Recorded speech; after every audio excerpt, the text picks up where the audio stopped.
السلام علیکم ورحمۃ اللہ وبرکاتہ۔ کہانی زبانی کی جانب سے خوش آمدید۔ اور یہ تو آپ جانتے ہی ہیں نا کہ کہانی زبانی کی کہانی سننے سے پہلے کیا کرنا ہوتا ہے؟ جی، تمام کام مکمل کر لینے ہوتے ہیں۔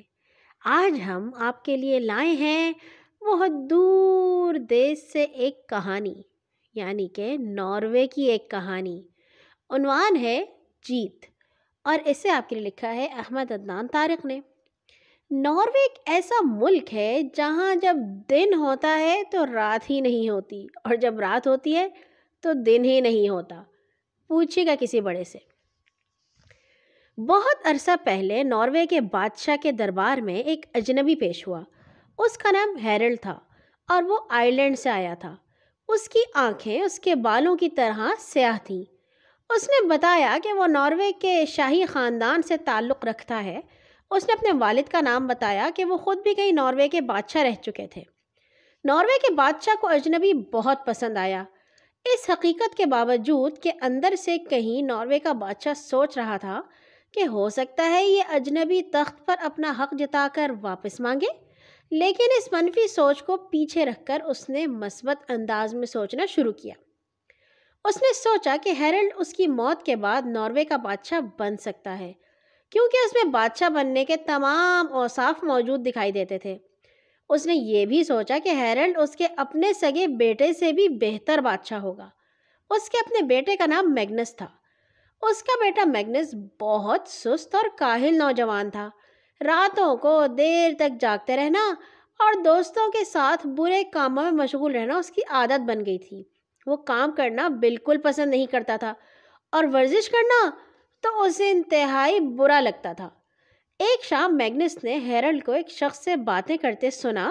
وہ آئرلینڈ کے متعلق بتا رہا تھا۔ وہ کہہ رہا تھا کہ آئرلینڈ ایک خوبصورت سرسبز ملک ہے جو اونچے پہاڑوں اور خوبصورت جھیلوں سے اٹا ہوا ہے۔ اس نے بتایا کہ وہاں کے لوگ بہت مضبوط، بہادر اور پھرتیلے ہیں۔ اس نے باتیں کرتے ہوئے اس شخص کو بتایا کہ آئرلینڈ میں ایسے بھی نوجوان ہیں جو تیز رفتار گھوڑوں سے بھی زیادہ تیز دوڑ سکتے ہیں۔ میگنس ہیرلڈ کو بہت ناپسند کرتا تھا۔ اس نے یہ باتیں سن کر فوراً کہا، میں اس بات پر یقین نہیں کرتا۔ ہیرلڈ نے میگنس کو بتایا، ہاں یہ سچ ہے۔ میگنس نے اصرار کرتے ہوئے کہا، نہیں یہ سچ نہیں ہے۔ ہیرلڈ نے کہا، میں تمہیں بتاتا ہوں۔ وہ ناراضگی سے کہنے لگا، آگے میں بات کو گھٹا کر رہا تھا، لیکن حقیقت یہ کہ واقعی آئرلینڈ میں ایسے نوجوان ہیں جو دنیا کے تیز رفتار گھوڑے سے بھی تیز بھاگتے ہیں۔ میگنس نے کہا، ٹھیک ہے، میں دیکھتا ہوں۔ میرا اپنا گھوڑا بہت برق رفتار ہے۔ کل میں اس پر سواری کروں گا اور تم اس گھوڑے کے ساتھ دوڑو گے۔ اگر تم نے رفتار میں میرے گھوڑے کی برابری کی تو میں اپنے سونے کی انگوٹھی تمہیں دے دوں گا۔ ہیرلڈ نے یہ بات سن کر میگنس کو جواب دیا، میں نے یہ نہیں کہا کہ میں اتنا تیز دوڑ سکتا ہوں، بلکہ میں نے کہا ہے کہ آئرلینڈ میں ایسے نوجوان ہیں جو اتنا تیز دوڑ سکتے ہیں۔ تو میگنس نے جواب سے کہا، میں آئرلینڈ جا کر ایسے نوجوانوں کو ڈھونڈنے سے رہا۔ تم اور میں دوڑ کا مقابلہ ناروے میں ہی کریں گے۔ ہیرلڈ نے میگنس کی بات کا کوئی جواب نہیں دیا۔ اس نے یہ نہیں کہا کہ وہ دوڑے گا اور نہ ہی یہ کہا کہ وہ نہیں دوڑے گا۔ وہ اپنی کرسی سے اٹھا اور سونے کے لیے اپنے بستر پر چلا گیا۔ اگلے دن صبح ایک ہرکارا ہیرلڈ کے پاس آیا اور اس نے کہا، میگنس تمہارے ساتھ دوڑ لگانے کے لیے تیار ہے۔ ہیرلڈ نے ڈھیلے ڈھالے کپڑے پہنے، اوپر ایک چوغا پہنا، سر پر آئرلینڈ کا ہیٹ پہنا اور ہاتھ میں بھالا لے لیا۔ میگنس نے اسے دیکھتے ہی کہا، میں نے دوڑنے والے میدان پر نشانات لگوا لیے ہیں، وہ دیکھو خاصے فاصلے پر جیتنے والی لکیر ہے۔ ہیرلڈ نے کہا، وہ تو بہت دور لگتی ہے۔ میگنس نے غرور سے کہا، لیکن مجھے وہاں پہنچنے میں دیر نہیں لگے گی۔ بہت سے لوگ یہ دوڑ دیکھنے کے لیے وہاں اکٹھے ہو گئے تھے۔ ایک شخص جس کو اس کام کے لیے منتخب کیا گیا تھا کہ اس نے رومال گرا کر دوڑ شروع کرائی۔ دوڑ شروع ہوئی۔ میگنس نے اپنے خوبصورت اور برق رفتار گھوڑے کو ایڑ لگائی اور اس کا گھوڑا ہوا سے باتیں کرنے لگا، لیکن ہیرلڈ گھوڑے سے پیچھے نہیں تھا۔ میگنس نے یہ دیکھا تو گھوڑے کی رفتار اور تیز کر دی، لیکن اب بھی ہیرلڈ گھوڑے کے ساتھ ساتھ دوڑ رہا تھا۔ میگنس گھوڑے کو تیز اور تیز بھگاتا رہا، لیکن ہیرلڈ بھی آندھی کی رفتار سے بھاگ رہا تھا اور گھوڑے سے پیچھے نہیں تھا۔ جلد ہی وہ جیتنے والی لکیر پر پہنچ گئے، میگنس اپنے گھوڑے پر اور ہیرلڈ اپنے پیروں پر، لیکن دونوں نے لکیر اکٹھے عبور کی۔ ہیرلڈ کو ابھی سانس بھی نہیں چڑھا تھا۔ اس نے میگنس کی طرف فاتحانہ انداز میں دیکھا، لیکن میگنس نے جو کہا اسے سن کر ہیرلڈ کو یقین نہیں آیا۔ میگنس نے کہا، تم نے ایماندار طریقے سے دوڑ نہیں لگائی، تم نے دوڑتے ہوئے میرے گھوڑے کی کاٹھی کو پکڑے رکھا ہے اور میرا گھوڑا کھینچتا ہوا تمہیں یہاں تک لایا ہے۔ ہیرلڈ یہ بات سن کر بہت ناراض ہوا اور اس نے کہا، ہم دوبارہ دوڑ لگائیں گے۔ میگنس راضی ہو کر کہنے لگا، اب ہم یہاں سے دوڑیں گے اور دوسرے سے ہم دوڑ ختم کریں گے۔ ایک منتخب شدہ شخص نے دوبارہ دوڑ شروع ہونے کا اشارہ کیا۔ دوڑ شروع ہو گئی۔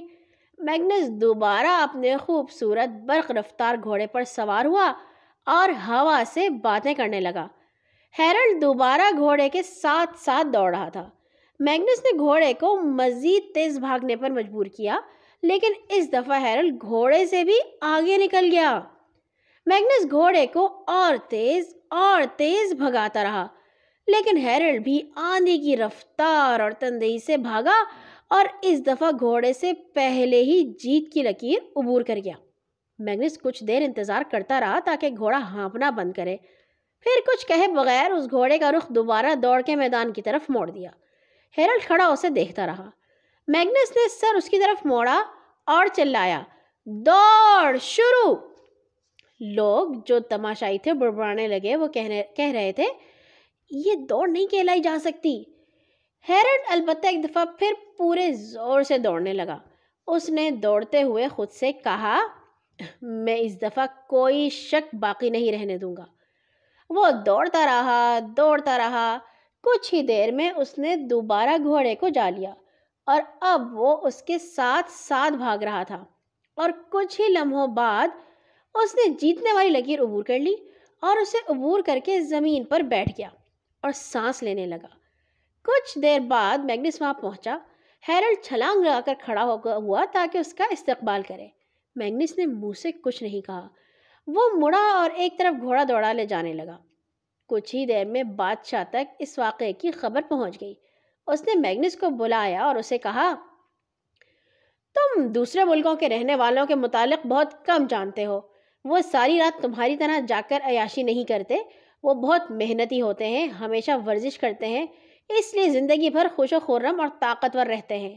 اب وعدے کے مطابق ہیرلڈ کو اپنی سونے کی انگوٹھی دو اور اس کی جیت کو جھوٹ کہہ کر مت دھندلاؤ جو اس نے تم سے میدان میں حاصل کی ہے۔ اور یوں ہیرلڈ کو مل گئی سونے کی انگوٹھی۔ وہ بادشاہ بن سکا یا نہیں، یہ کہانی موجود نہیں ہے۔ آج کے لیے اتنا ہی۔ کل آئیں گے انشاءاللہ ایک اور نئی کہانی کے ساتھ۔ اپنے ارد گرد کے لوگوں کا خیال رکھا کیجیے اور اپنے ارد گرد کی جگہ صاف ستھری رکھا کیجیے۔ اچھے بچے ہیں آپ۔ اللہ حافظ۔